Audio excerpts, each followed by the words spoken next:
الله وبركاته. إن الحمد لله نحمده ونستعينه ونستغفره ونعوذ بالله من شرور أنفسنا ومن سيئات أعمالنا. من يهده الله فلا مضل له ومن يضلله فلا هادي له. وأشهد أن لا إله إلا الله وأشهد أن محمدا عبده ورسوله. أعوذ بالله من الشيطان الرجيم. بسم الله الرحمن الرحيم. كل نفس ذائقة الموت وإنما توفون أجوركم يوم القيامة. فمن زحزح عن النار وأدخل الجنة فقد فاز وما الحياة الدنيا إلا متاع الغرور. صدق الله العظيم.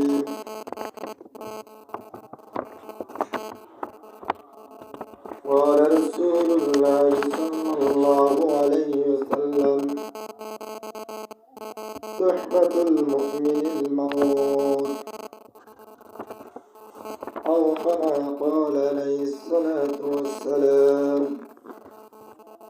يا أيها الذين آمنوا صلوا عليه وسلموا تسليما. اللهم صل على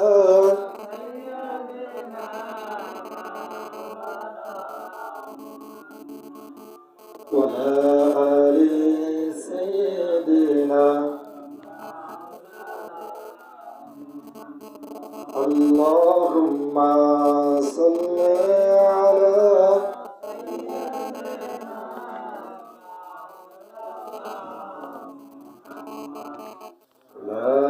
آل سيدنا.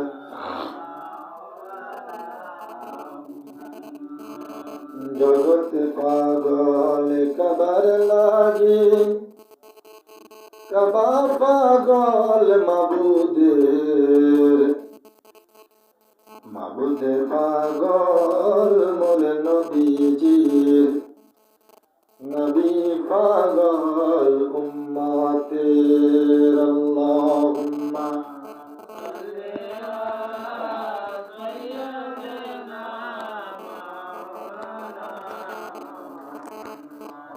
وعلى آل سيدنا.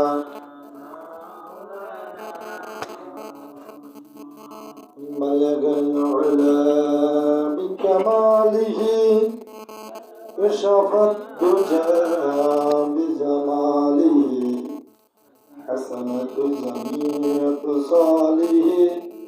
صلوا عليه وآله. আলহামদুলিল্লাহ, শুকর আদায় করি মহান রব্বুল আলামিনের, যে মহান মালিক আমাদেরকে পবিত্র রজব মাসের 12তম রজনী দ্বিতীয় জুমা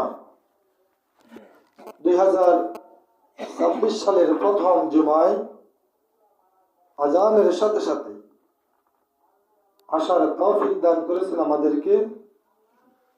আমাদেরকে মহান রব নেক হায়াত দান করেছেন, শারীরিক মানে সুস্থ রেখেছেন। সেজন্য আমরা অন্তঃস্থ থেকে শুকরিয়া আদায় করি, আলহামদুলিল্লাহ। পাশাপাশি আমাদের কলিজার টুকরা নবী, আশরাফুল আম্বিয়া, সাইয়্যিদুল মুরসালিন, খাতামুন নবিয়্যিন, নবী মুহাম্মদুর রাসূলুল্লাহ সাল্লাল্লাহু আলাইহি ওয়াসাল্লাম। সম্মানিত দিনী ভাইরা, আমাদের আজকের আলোচ্য বিষয় জুমার ইমানদারদের জন্য মৃত্যু উপহার স্বরূপ, আর বেঈমানদের জন্য দুনিয়ায় মৃত্যুটা কষ্ট স্বরূপ। সেই সম্বন্ধে আমরা পবিত্র কোরআনুল কারীমের 3 নম্বর সূরা, সূরাটির নাম সূরাতুল আলে ইমরান, এই সূরার 185 নম্বর আমরা আয়াত তেলাওয়াত করেছি। নবী সাল্লাল্লাহু আলাইহি সাল্লামের অসংখ্য হাদিস থেকে আমরা একটি হাদিস তেলাওয়াত করেছি। আল্লাহ তাআলা যদি আমাদেরকে তৌফিক দান করেন, আমরা সংক্ষিপ্ত সময়ের ভিতরে এখান থেকে কিছু জানার এবং আমল নিয়েতে শোনার চেষ্টা করব ইনশাআল্লাহ। সুবহানাকা লা ইলমা লানা ইল্লা মা আল্লামতানা ইন্নাকা আনতাল আলিমুল হাকীম। আমাদের কোনোই জ্ঞান নাই, যদি মহান রব আমাদেরকে কিছুই বলতে দেন তাহলে আমরা বলতে পারবো ইনশাআল্লাহ। মৃত্যু, এই পৃথিবীতে মানুষ যখন এসেছে তাকে ইচ্ছায় বা অনিচ্ছায় মৃত্যুবরণ করতে হবে, এর থেকে কেউ রেহাই পাবে না। মৃত্যু সৃষ্টিকুলের যখনই শুরু, আল্লাহ তাআলা মানুষদের ভিতরে প্রথম মানুষ আমাদের আদি পিতা হযরত আদম আলাইহিস সালাম, তিনি থেকে শুরু করে কিয়ামত পর্যন্ত যত নবী রাসূল এবং মানুষ আসবে সকলকেই মৃত্যুবরণ করতে হবে। এই মৃত্যু থেকে কেউ রেহাই পাবে না, হয় কেউ আগে নতুবা কেউ পরে, সবাইকে মৃত্যুবরণ করতে হবে। এই পৃথিবীতে আমরা এক সময় ছিলাম না, ছিলাম নাকি? ছিলাম। আবার একসময় আমরা কি করবো না, থাকবো না। এই পৃথিবীতে আমাদের পূর্বপুরুষগণ অনেকেই ছিলেন অর্থে, সাহসিকতায়, শারীরিক শক্তি, আর্থিক অবস্থায়, মানসিক শক্তিতে, অনেক ধরনের ক্ষমতার পাওয়ারফুল এই পৃথিবীতে ছিলেন তারা। আজকে তাদের নাম নেওয়ার মতো লোক একজনও চিনেও না, কার নাম কে চিনে? অনেকে তো দাদার নামও জানে না, দাদার বাপ তো বহুত দূরের কথা। সর্বোচ্চ দাদার নাম জানে, এর উপরের দিকে এলে দুই একটা দাঁত উপরে গেলে আর কেউ নাম জানে না। জানে নাকি? জানে না। দাদা অথবা দাদার বাবার নাম, এর উপরে আর কেউ জানে না। তাহলে চিন্তা করছেন পৃথিবীটা আমাদের জন্য কি একটা ভাবে আমাদের জন্য এসেছে। এই পৃথিবী আমরা এসেছি যেদিন, সেদিন থেকে গণনা শুরু। আমরা এই পৃথিবীতে আসার আগে আমরা মায়ের পেটে ছিলাম, এর আগে আমরা রুহের জগতে ছিলাম। রুহের জগতে আমরা আল্লাহ তাআলা আমাদেরকে যা বলেছে, আমরা তখন তিনার সমস্ত কথাগুলি, আল্লাহ তাআলার সব কথাগুলি মেনে নিয়েছি। কিন্তু দুনিয়া আসার পরে আমরা বিভিন্ন প্রেক্ষাপটে গিয়ে সেখান থেকে আমরা দ্বিধাবোধ হয়ে যায়, দলে দলে বিভক্ত হয়ে যায়। এখান থেকে কিছু আল্লাহ তাআলার পক্ষে আছে, আর কিছু লোক আল্লাহ তাআলার বিপক্ষে চলে গেছে। কিন্তু যেই যেখানে যাক, কিন্তু তাকে আবার আল্লাহ তাআলার কাছে ফিরে যেতে হবে। এটাই বাস্তব, এটাই সত্য, এর থেকে ছেড়ে সত্য আর কিছুই নয়। কারণ যদি পৃথিবীতে থাকতেই পারতেন, তাহলে আমাদের নবী মুহাম্মদ রাসূলুল্লাহ সাল্লাল্লাহু আলাইহি সাল্লাম, ওনার থেকে আল্লাহ তাআলার কাছে আর কোনো কিছু কি সৃষ্টিগুলো কি দামি আছে? আর কোনো কিছু দামি নেই। তাহলে তিনি যখন এই পৃথিবীতে থাকতে পারলেন না, বোঝা গেছে আর কারো থাকার কোনো সিস্টেম নাই এবং থাকতে পারবে না, এটাই সত্য। আল্লাহ তাআলা সে কথাটাই কোরআনে বলেন, কুল্লু নাফসিন যায়িকাতুল মাউত, প্রত্যেক প্রাণীকে মরণের স্বাদ ভোগ করবে। প্রত্যেক প্রাণী মরতে হবে। কেউ গাড়ি অ্যাক্সিডেন্টে, কেউ পানিতে পড়ে, কেউ আগুনে পড়ে, কেউ স্ট্রোক করে, কেউ অসুস্থতার কারণে, মানে এক একজনকে গাছে এসে হট করে পড়ে গেছে। মোট কথা এক একটা ওসিলা দিয়ে কি করতে হবে, মৃত্যুবরণ করতে হবে। ইয়ং জেনারেশন, কত ভার্সিটির ছাত্র, মা বাবার কিভাবে এগুলি আসে আবার পৃথিবীর এই খেলার মাঝ থেকে আবার চলে যায়। এই যে আমরা ছোটবেলা থেকে দেখি আসছি অসংখ্য মানুষ মৃত্যুর করছে, আমরা অনেকের খবরে নামাইছি, আবার অনেকের নামাই নেই মাটি দিছি, অনেকের কথা শুনছি দেখেছি, তার মাঝেও যে আল্লাহ তাআলা যে আমাদেরকে বাঁচিয়ে রেখেছেন, এই জন্য আমরা আবারও শুকর করি আলহামদুলিল্লাহ। কারণ 2026 সাল যে তারা 2025 সালে যারা পৃথিবী থেকে বিদায় নিয়েছে, এরা কি 2026 সাল দেখছে? দেখেন। আবার আমরা যখন দেখছি হয়তো 27 সাল আমাদের মাঝে আসবে, এখান থেকে আমরা অনেকে হয়তো হারিয়ে যাব। যদি থাকি আল্লাহ যে হায়াত দেন তাহলে সাক্ষী হয়ে যাবো আমরা, আর না দেখলে আমরা এখান থেকে শেষ। 27 সাল আমাদের ভাগ্যে আর জুটবে না।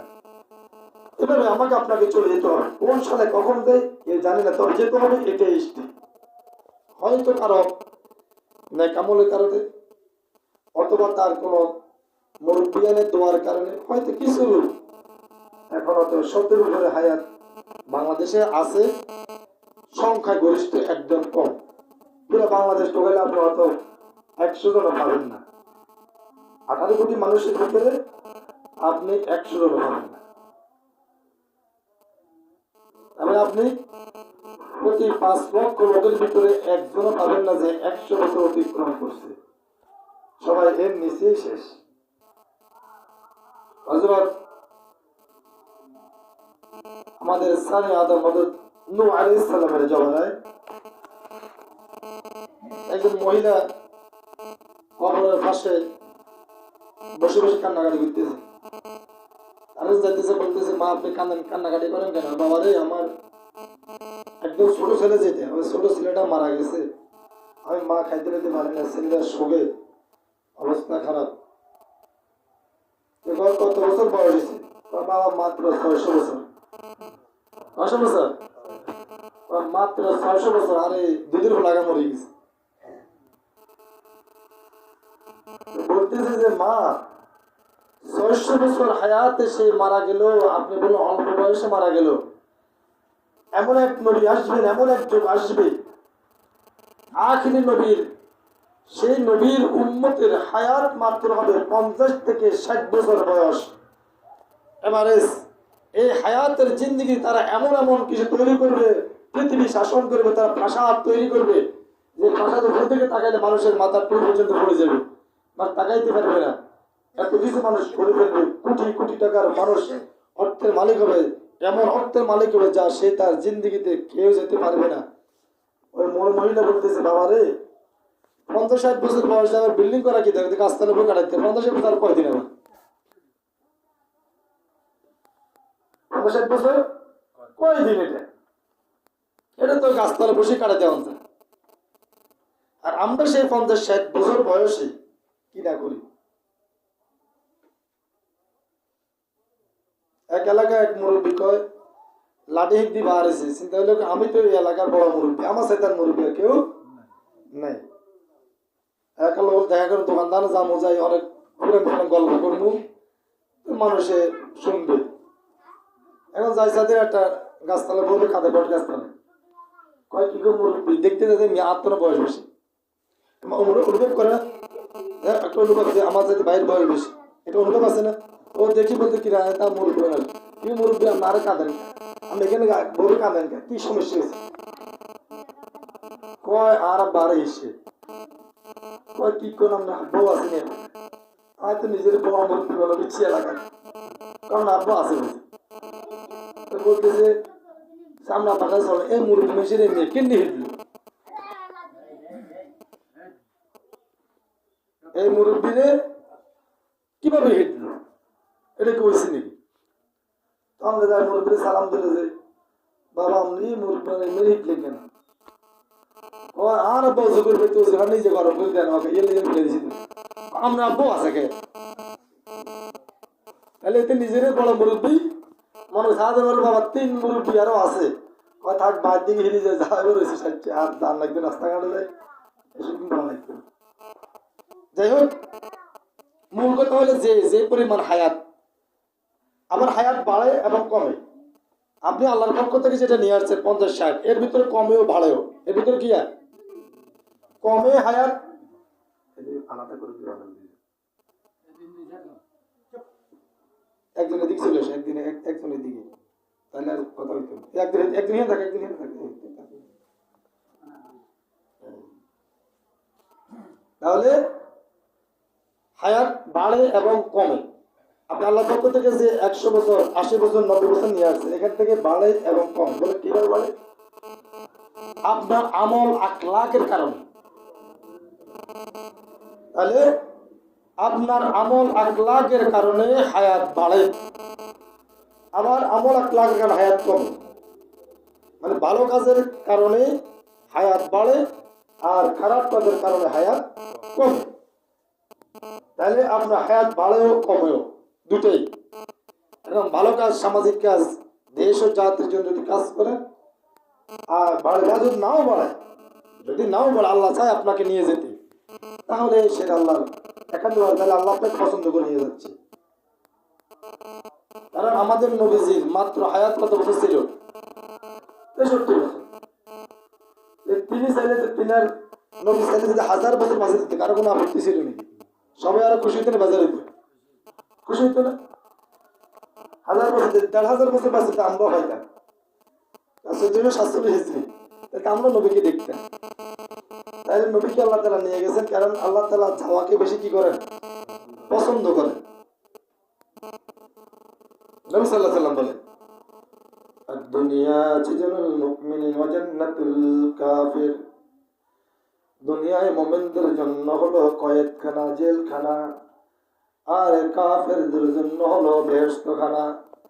কাফেররা এই পৃথিবীতে শুধু আরাম আয়েশ করবে, আল্লাহর কোন বিধিবিধান তারা পরোয়া করবে না, তারা আল্লাহর কোন নিয়ম নীতি মেনে চলবে না। তাই তারা যাই ইচ্ছে তাই করবে, যাই ইচ্ছায় তাই খাবে, যেভাবে ইচ্ছা সেভাবে চলবে। আর কোন মুমিন, সেই তো দুনিয়ায় তার জন্য জেলখানা, জেলখানার কয়েদি আসামিরা চাইলে সে খোলা মাঠে হাঁটতে পারে না। আজকে যদি জেলখানার কয়েদিরা যদি চায় আমরা বেলাল কোম্পানি মুড়িয়ে জীবন সম্ভব হবে, তারা চাইলেও এটা চাওয়া হবে না। তারা যদি বলে যে আমরা এখন আজকে হোটেল সোনারগাঁও খাওয়া খাবো, হবে নাকি? তারা চাইলেও কোনো কিছু করতে পারবে না। নবী সাল্লাল্লাহু আলাইহি ওয়াসাল্লাম বলেন, তাদের আমার মুমিন, যে যারা আমার উম্মত হবে, আল্লাহর বান্দা হবে, তারা চাইলেও পৃথিবীতে সবকিছু তারা করতে পারবে না, তারা করবে না। কারণ তারা দুনিয়ায় একটি তাদের জন্য জেলখানার মতো। জেলখানার কয়েদিরা যেভাবে সবকিছু চাইলেও করতে পারে না, তদ্রূপ ভাবে ইমানদার মুমিনেরা চাইলেও সবকিছু করতে পারবে না। মুমিন আর কাফের, আর কাফের জন্য কোনো আদেশে নেই, তার জন্য কোনো আদেশে নেই, নিষেধ, সবকিছু করতে। আল্লাহ তাআলা ওয়াইন্নামা তুওয়াফাউনা উজুরাকুম ইয়াওমাল কিয়ামাহ, সবাইকে কিয়ামতের দিনে নিজের পূর্ণ প্রতিদান লাভ করবে। আমান যুহজিহা আনিন নারি ওয়া উদখিলাল জান্নাতা ফাকাদ ফাজ। আল্লাহ তাআলা বলেন, একমাত্র ব্যক্তি সেই ব্যক্তি যেই পরকালে সফল কাম হবে, সফল কাম হবে, সেখান থেকে জাহান্নামের আগুন থেকে রক্ষা পাবে এবং সে জান্নাতে তাকে প্রবেশ করানো হবে। তাহলে বোঝা গেছে দুনিয়ার সফলতা সফলতা নয়, দুনিয়ার ব্যর্থতাও কোনো ব্যর্থতা নয়। দুনিয়ায় আপনি যদি মেম্বার, চেয়ারম্যান, এমপি, মন্ত্রীতে হেরে যান, কোনো সমস্যা নাই, পরবর্তী হওয়ার সম্ভাবনা আছে না নাই? আছে। চেষ্টা করতেছেন, পরবর্তীকালে হবে। আর আখিরাতের যদি একবার কেউ হেরে যায়, তাহলে সেখান থেকে আর জিতার কোনো সম্ভাবনাই নাই। দুনিয়ায় লেখাপড়া, আপনি এসএসসি পাস যদি ফেল করেন, এক বিষয় 2 বিষয় ফেল করলে পরের বছর দেওয়ার সুযোগ আছে না নাই? পরের বছর আপনি চাইলে দিতে পারবেন। কিন্তু যদি আপনি জাহান্নামের খাতা যদি একবার নাম উঠে যায়, সেটাকে আর জান্নাতে কাটিয়ে আনার কোনো সুযোগ নাই। তাহলে আল্লাহ বলছেন, সফল কাম দুনিয়াতে নয়, সফল কাম আখিরাতে। সেই সফলতা হলো কি? যে সফলতা হলো যারা জাহান্নামের আগুন থেকে মুক্তি পাবে এবং তারাই হবে সফল কাম এবং জান্নাতে প্রবেশ করাবে। তাহলে সফলতা হলো মূল ওটাই, জাহান্নাম থেকে কি পাবে? রক্ষা পাবে, জান্নাতে প্রবেশ করবে, এটা হলো সফলতা। কিন্তু আমরা সফলতা মনে করি কি দুনিয়াকে। আমার একটি যদি প্রাইভেট কার থাকতো, আমার 2-4টা ডাকাতে সিটাঙ্গে 2-10টা বাড়ি দিত, আমার ছেলে মেয়ে আর্থিক অবস্থা কোটি কোটি টাকা ব্যাংকে থাকতো, তাহলে আমরা সফলতা। এটাই মানুষ মনে করে কি সফলতা। এই পৃথিবীর ধনী লোকেরা যারা ছিল, এর ভিতরে একজন বিল গেটস ছিল। নাম কি? Bill Gates. তিনাকে দেখাইছে যে আপনার থেকে সবচেয়ে আতঙ্ক কি, আশ্চর্যজনক, মানে আশ্চর্যজনক আপনি কি একটা আজকে দিন হইল আপনি বলেন। তিনি বলছেন সবচেয়ে আশ্চর্যকর আজকে জিনিস হলো আমি একটা সিদ্ধ ডিম খেয়েছি, সেটা আমার পেটে হজম হয়েছে, এটা হলো আশ্চর্য ব্যাপার। কি ব্যাপার? তার টাকার অভাব আসেনি। পৃথিবীতে 1 নম্বর ধনী মানে কি? কোন শুরু আছে কোন শেষ নাই। এর একটা ডিম হজম হয়েছে, এটাই তার সাথে বড় চমৎকার আশ্চর্য জিনিস খাইছে। আর আমরা তো দোষ দিয়ে খাইলে কেন করতে পারি, টাইমও থাকে না।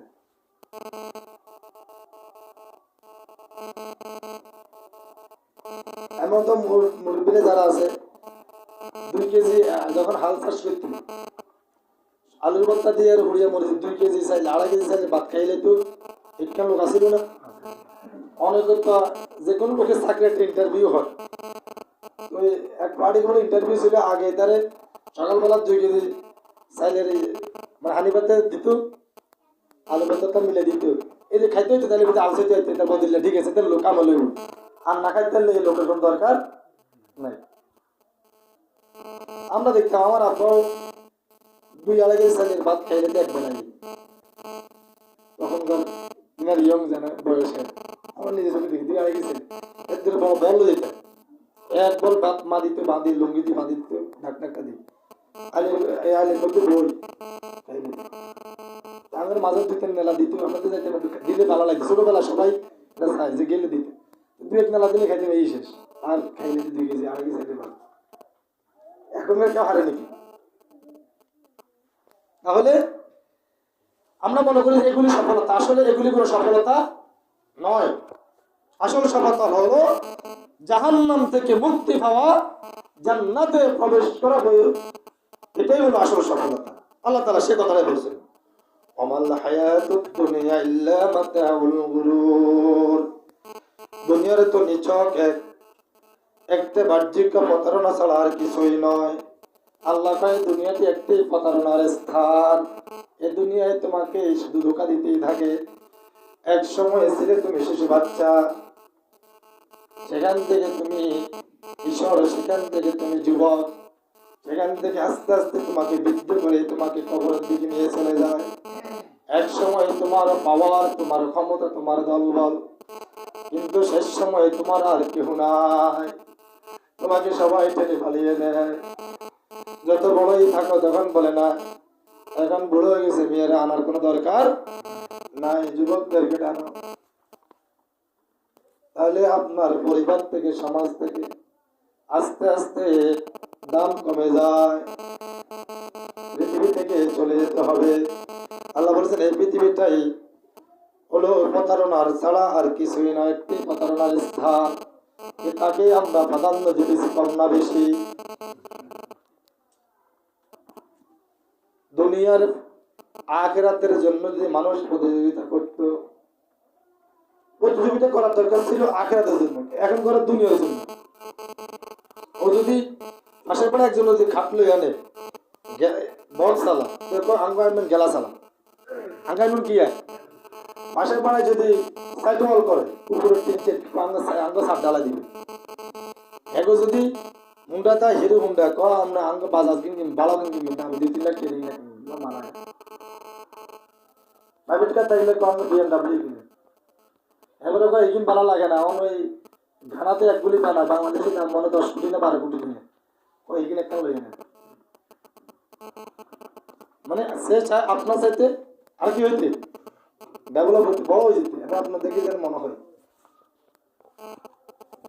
আখিরাতের জন্য প্রতিযোগিতা, যে আমার ভাই 5 ওয়াক্ত নামাজ তাকবীরের সাথে পড়ে, আমিও পড়বো এবং বাচ্চাতে আরো আলাদা ইবাদত করব।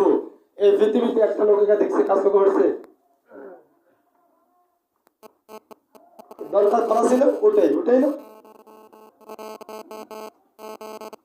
প্রতিযোগিতা করে আমি মেম্বার হব, আমি এমপি হব। মানুষের কত ধরনের আমরা ইস্তেহার দিই, এই ধরনের ইস্তেহার কেউ ধরে যে আসেন আমরা আল্লাহমুখী হই, আখিরাতমুখী হই, যেখানে আমাদের পরিপূর্ণ সফলতা, আমরা জান্নাতে চলে যাব, আমরা সকল ভাইয়ের মুসলমানরা জান্নাতে যাব। আসেন আমরা এই সমাজ ভাবে, এই বাজার কমিটি ভাবে, যেখানে হোক আমরা বাধ্যতামূলক একটা আইন করব যে আমাদের এই সমাজে, আমাদের এই বাজারে, আমাদের ইউনিয়ন পরিষদে নামাজবিহীন কোন লোক, তাকে কোনো দায়িত্ব দেওয়া হবে না, তার পরিবার সমাজ তাকে থেকে বয়কট করা হবে, নামাজদেরকে উৎসাহিত করা হবে, তাদেরকে নিয়ে প্রতিযোগিতা করা হবে। এই ধরনের অর্থ ব্যয়মূলক কাজ করার দরকার আছে না নাই? কিন্তু কেউ করে নাকি? কে কাজ চাইতে বড় ডাকাত হবে, কে কাজ চাইতে বড় চোর হবে, সেটা নিয়ে প্রতিযোগিতা। এত অর্থ কামায় যেটা মানুষ সে খেয়ে এই পৃথিবী থেকে বিদায় নিতে পারবে না। আরো 2 বছর নাকি 3 বছর আগে ওদের পর্তুগাল একটা ফুটবল খেলোয়াড় রোনাল্ডো, সেই তাকে সুইডেন ক্লাবে কিনছিল কয়েক মিলিয়ন টাকা দিয়ে, লোক কোটি কোটি কামানো, মিলিয়ন দিয়ে কিনল।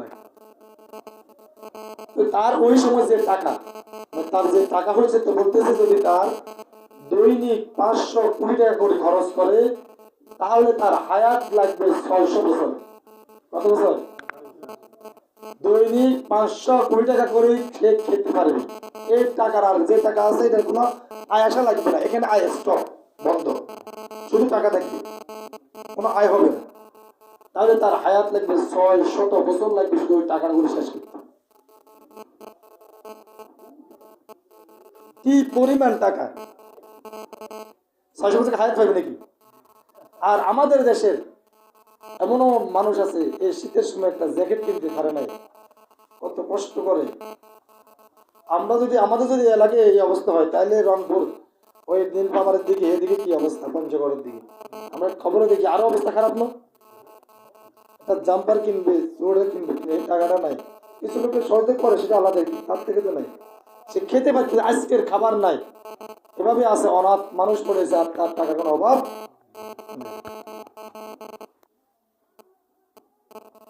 তার জন্য দুনিয়াটাই জান না, পরকাল তার জন্য কোনো কিচ্ছু।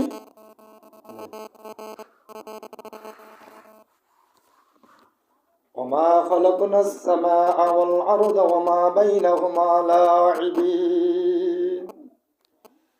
আকাশ ও পৃথিবী এবং তাদের মধ্যে যা কিছু আছে, এগুলো আমি খেলার ছলে তৈরি করিনি। আল্লাহ কয়, বান্দা, এই পৃথিবীতে যা কিছু তোমরা দেখতেছ, এগুলি আমি এমনিতে তৈরি করিনি, এর পিছনে কোনো উদ্দেশ্য আছে না নাই? একটি বাড়ি তৈরি করে কোনো উদ্দেশ্য আছে না নাই? ছেলে মেয়ে বাপ মা বড় করে, উদ্দেশ্য আছে না নাই? আমার ছেলে বড় হবে, লেখাপড়া করে প্রতিষ্ঠিত হবে, সেই আমি যখন বার্ধক্য অবস্থায় চলে আসবো, তখন আমি তার ইনকাম করার, আয় করার কোনো সুযোগ থাকবে না। তখন সে আমাকে আয় করে খাওয়া, যতদিন আল্লাহ আমাকে হায়াতে রাখে, বাঁচিয়ে রাখে। এই ধরনের আশায় তো লালন পালন। পৃথিবী এভাবে, একটা গরু কিনবে, লাভ হবে, বাচ্চা দিবে, তারপরে সফলতা হবে। কিন্তু আল্লাহ বলছেন, আমিও এই পৃথিবীকে খেলার জন্য ভাবে সৃষ্টি করে নাই, একটি উদ্দেশ্য আছে। সেই উদ্দেশ্যটা হলো পরীক্ষা করবে। কি করবে? আল্লাযী খালাকাল মাউতা ওয়াল হায়াতা লিয়াবলুয়াকুম আইয়ুকুম আহসানু আমালা। আল্লাহ বলেন, কাজের দিক দিয়ে কেন বান্দা তোমাদেরকে আমি সৃষ্টি করেছি, কাজের দিক দিয়ে তোমাদের মধ্যে কে উত্তম পরীক্ষা দিতে পারে। কে উত্তম পরীক্ষা? সেই পরীক্ষাটা হলো মৃত্যু এবং জীবনের মাঝে, জন্ম এবং মৃত্যুর মাঝে সেই পরীক্ষাটা চলবে। সেই পরীক্ষাটা হয়েছে শুধুমাত্র আইয়ুকুম আহসানু আমালা, আমলের দিকে কে প্রতিযোগিতা করবে। তোমরা শুধু আমলের প্রতিযোগিতা করবা, কিন্তু আমরা এখন আমলের প্রতিযোগিতা ছাড়ি, আমরা ক্ষমতার প্রতিযোগিতা, আছি না নাই?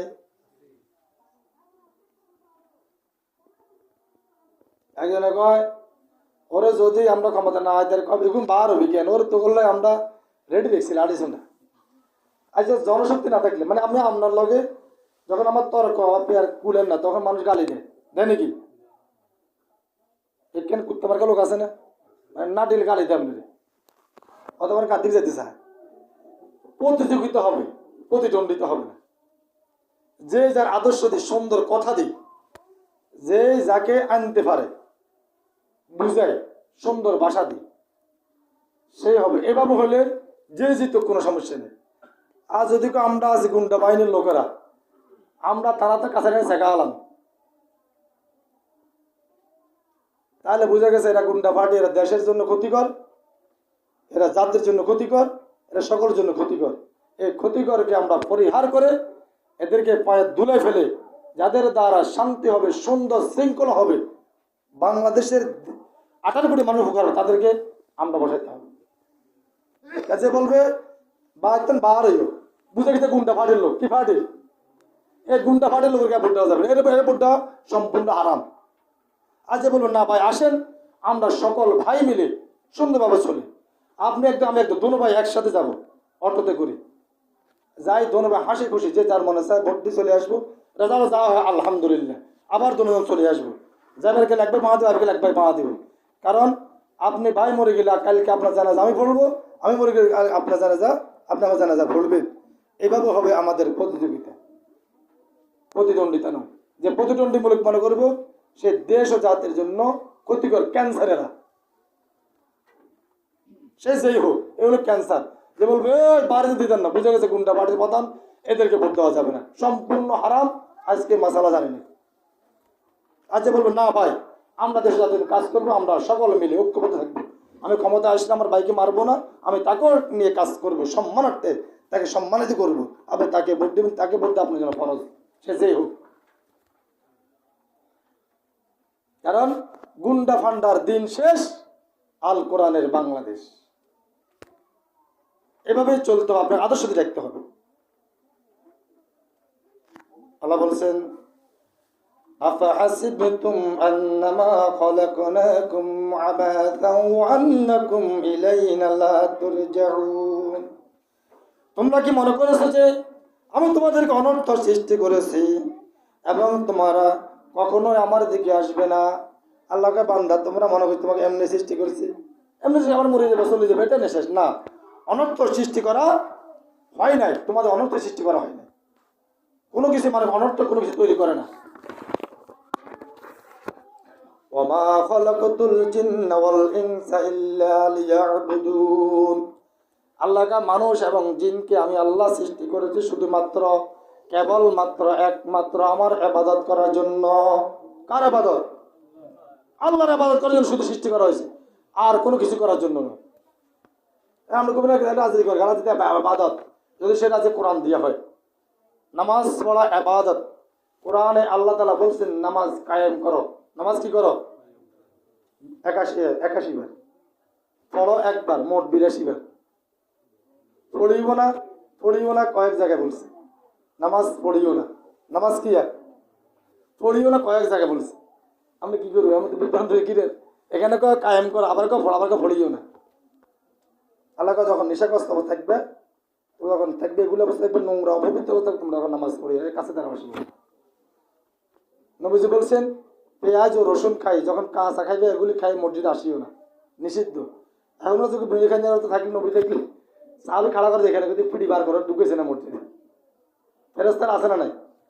ফেরেস্তা লিস্ট করে এখানে এখানে প্রত্যেক গেটে ফেরেস্তা আছে, লিস্ট করে আসে, এর বিড়ি করে আসে, এর তোর আল্লাহ দোয়া তুই আস না, রে সিটিং ইমি থাক, নাম উঠে গন্ধ লাগে, আল্লাহ কিয়া গমলে কিয়া বানাইছে এগুলো করে খায়, ওর যে জ্বরটা দেশি খাই বিদেশি খাই আছে, এর নাম কাটে দিয়ে সিটিং।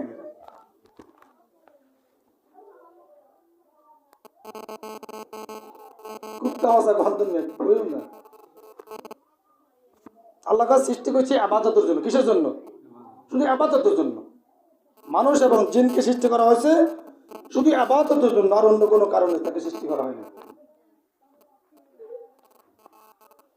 وابتغي فيما آتاك الله الدار الآخرة ولا تنس نصيبك من الدنيا।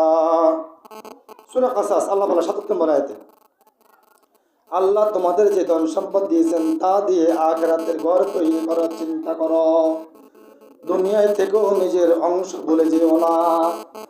আল্লাহ তোমাকে যে অর্থ দিয়েছে, টাকা পয়সা দিয়েছে, সেটা দিয়ে আখিরাতের ঘরকে ক্রয় করার জন্য চেষ্টা করো।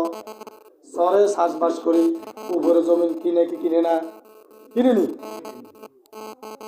আল্লাহ কয় বান্দা এটা বরাবর বুঝছে যে শহরটা ভাঙি যাবে কোনদিন, হাইবা নয় কোনো শিউর নাই। কাগজের জমিন বরাবর কিনলে এটা যাওয়ার কোনো সম্ভাবনা নাই।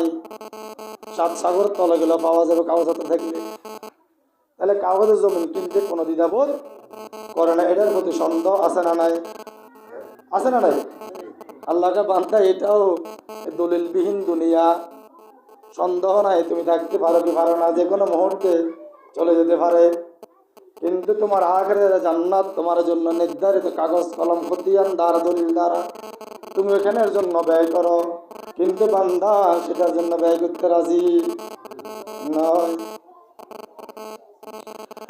আওয়ালা ইয়ারাউনা আন্নাহুম ইফতানুনা ফি কুল্লি আমিন মাররাতান আও মাররাতাইনি সুম্মা লা ইয়াতুবুনা ওয়ালা হুম ইয়াযাক্কারুন।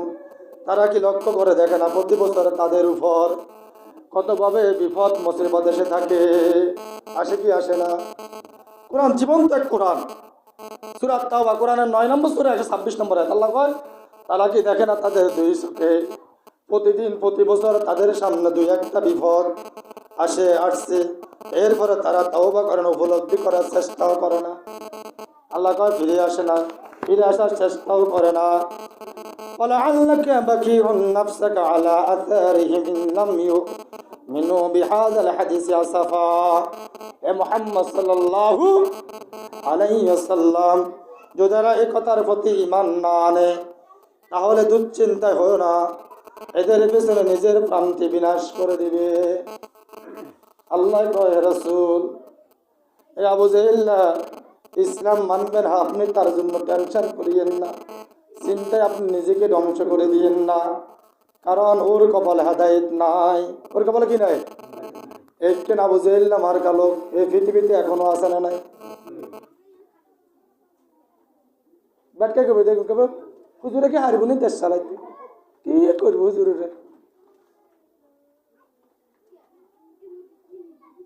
একজন মুনাফিক আছে না নাই? এই ভাড়া দেশের বড় হুজুর 2টা মন্ত্রণালয় দায়িত্ব পালন করছে, 2টা মন্ত্রণালয়।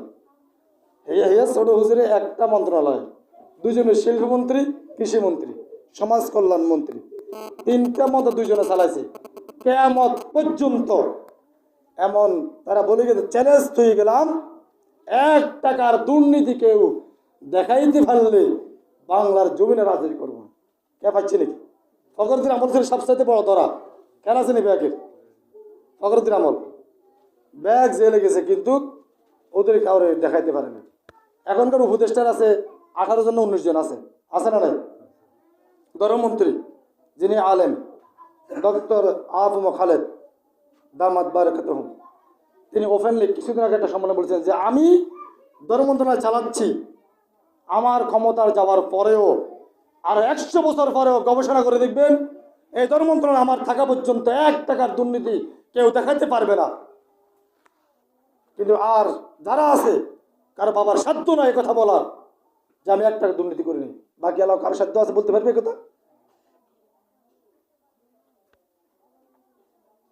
ওরা বলছে আমরা দুর্নীতি করি নাই, তাহলে আর কি চালা দেখাইতো? ও খাম্বা বেশি খাইতে পারো না, এটা ঠিক আছে।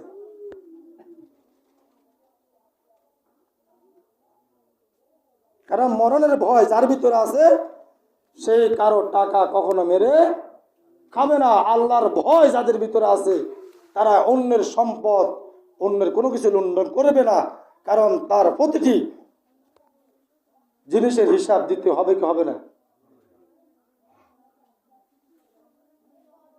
জাররাতুশ শাররা আমা ইয়ামাল মিসকালা জাররাতিন শাররা ইয়ারা।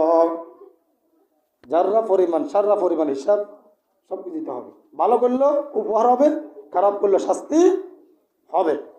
তাহলে আমরা 2026 সালে এখান থেকে আমরা শিক্ষা নিতে হবে। নবী সাল্লাল্লাহু আলাইহি সাল্লাম বলেছেন, আকসিরু যিকরা হাদিমিল লাজ্জাতিল মাউত, তোমরা অধিক পরিমাণ মৃত্যুকে স্মরণ করো। মৃত্যু কি করো? কারণ কেননা মৃত্যু দুনিয়ার সমস্ত স্বাদকে ধ্বংস করিয়া দেয়। দুনিয়াকে সবকিছু ধ্বংস করতে মৃত্যু। মৃত্যু মানে তুমি শেষ। মৃত্যু মানে তুমি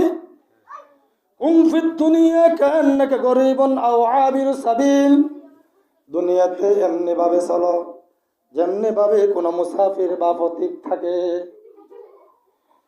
তুহফাতুল মুমিনুল মাউত, দুনিয়ার ইমানদারদের জন্য মৃত্যু উপহার স্বরূপ। কি স্বরূপ?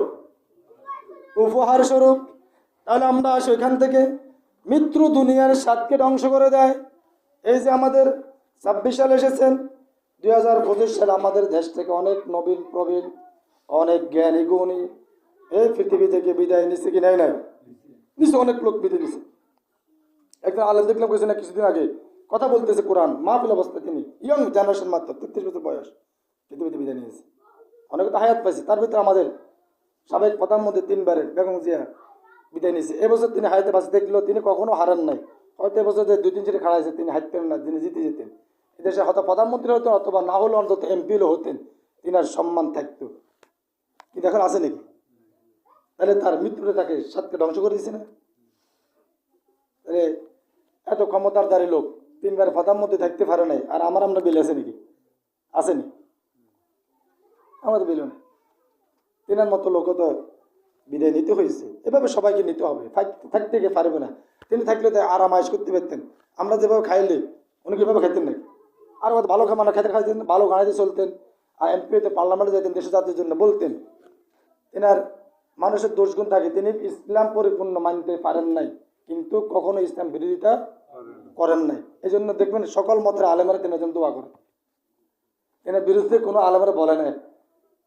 তার পরবর্তী সিরিয়ালগুলির কথা বলে মানুষ, কারণ অপরাধ আপনাকে উঠে দিত, আপনার ভুল যে সংশোধন করে দেবে সে আপনার বন্ধু, যে আপনার ভুল ধরে দিবে না সে আপনার শত্রু। সে আপনার কি? তিনি কখনো ইসলাম বিরোধী কোনো কথা বলেন না, যদিও তিনি ইসলাম পরিপূর্ণ মানতে পারেন নাই, কিন্তু তিনি কখনো এর বিদায়ের জন্য আলেম সমাজ তার সাথে ঐক্য ছিল এক সময়ের জন্য, তিনাকে পছন্দ করতেন। তিনার জন্য সকল মতের সকল দলের আলেমরা কি করে? দোয়া করে। এটাই হলো তার সবচেয়ে বড় পাওয়া, এসে তার কিছুই না। আর কি চাইবেন? 100 কোটি লোক জানাজা পড়লো, কিন্তু একজন আলেম তার জন্য রাগ হয়ে গেল, কথা বললো না, শেষ। ওই 100 কোটি কাম হইত। আলেমরা এখন দোয়া করে তার জন্য, যার জন্য দোয়া করে, সে যেই হোক, যে লোকটা ভালো ছিল, নেতৃত্বকালীন ভালো ছিল, তার জন্য মানুষ অন্তর থেকে দোয়া করবে। কি করবে? এইসব মানুষ সে যে দলের হোক, যে ভালো করবে তার জন্য মানুষ দোয়া করবে, যে খারাপ করবে তার জন্য মানুষের থাকবে হিংসা। এই আমাদের কাউকে যেন ভালোবাসি, কার জন্য ভালোবাসবো? কাউকে ঘৃণা করলে কার জন্য করবো? ঘৃণা করলে আল্লাহর জন্য করবো। ভালো করে গেছে, তারা ভিতরে চলে গেছে, তাদের ব্যাপারে আমাদের কোনো অভিযোগ। আমরা দোয়া করি এটাই, মানুষ হিসেবে যদি ভুল করে থাকে, আল্লাহ তাআলা যেন তাদের ভুলগুলি মাফ করে দিয়ে তাকে জান্নাতের মেহমান হিসেবে কবুল করে। আর আমাদের এই দেশ ও যাদের অবদান রেখে গেছে আপসহীনভাবে, তার যে উদ্দেশ্য ছিল শান্তির শৃঙ্খলা একটি দেশ, আমরা যেন আমাদের পরবর্তী প্রজন্মকে যেন এভাবে একটি সুন্দর দেশ উপহার দিতে আল্লাহ তাআলা সে তৌফিক দান করে। সুবহানাকাল্লাহুম্মা বিহামদিকা আশহাদু আল্লা ইলাহা ইল্লা আনতা আস্তাগফিরুকা ওয়া আতুবু ইলাইক।